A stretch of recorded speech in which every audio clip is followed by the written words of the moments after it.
Most disappointing match feud. For me, it was John Cena and Solo Sikoa. For multiple reasons. I think that the buildup was like kind of okay. I mean, it was all right. But I feel like the match just fell so flat. Especially, you know, with how they had him hit Cena with the Samoan spike, and then Cena cut that incredible promo with the fake raspy voice, and it was like, oh, okay, this is like getting good. Yeah. And then the match just didn't live up to that. It's just a squash, yeah. And I don't even know that it really did anything for Solo. I mean, I know that it had to happen because Cena was needing to go back, you know, to Hollywood and stuff, but like I don't feel like it did anything for Solo's career. So it's like it's just kind of unfortunate that like it didn't. If it was going to happen that way, it's unfortunate that it didn't elevate Solo, and then we didn't get to see like the payoff of it because Cena had to leave, and then it's like, is that Cena's last match? Is it not? Like, I just feel overall, I was just disappointed with just how it went down. I'm trying to think of like most disappointing match. The one that pops in my head is Jay versus Roman because it had so much build. You know, obviously you knew Roman was going to win, but I feel like it could have been done a little bit better. Yeah.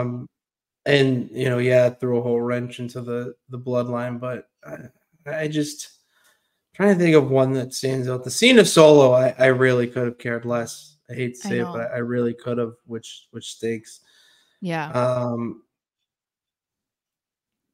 For disappointing feud, I would have said Charlotte Rhea, but the WrestleMania match kind of made me forget about that, so I wouldn't even say that.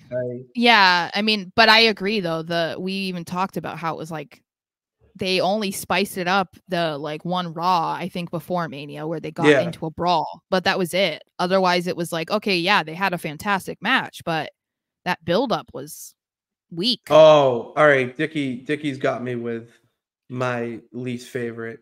Trish Becky. No, but even no, I take that back because the match they had in the steel cage was yeah. And that's what he's saying, I think, is like the buildup, I think, yes, it was very dragged out. It was like 6 months. Yeah. But I guess the only reason I could look past it is because of what eventually happened, which was that match.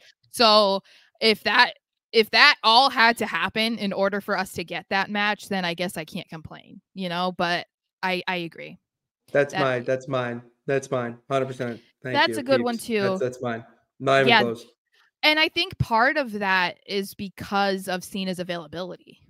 I think if Cena had been able to be around more, we could have seen it be even better.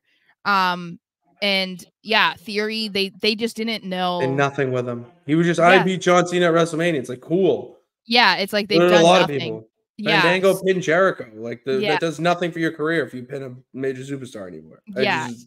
And there were so many levels that they could go with for that story, you know, and it could have been so good because it really was like a kid meeting his hero.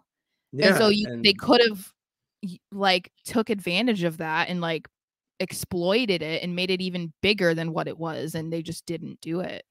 They didn't. That's mine. That's hands down, because I wanted to see another match for sure.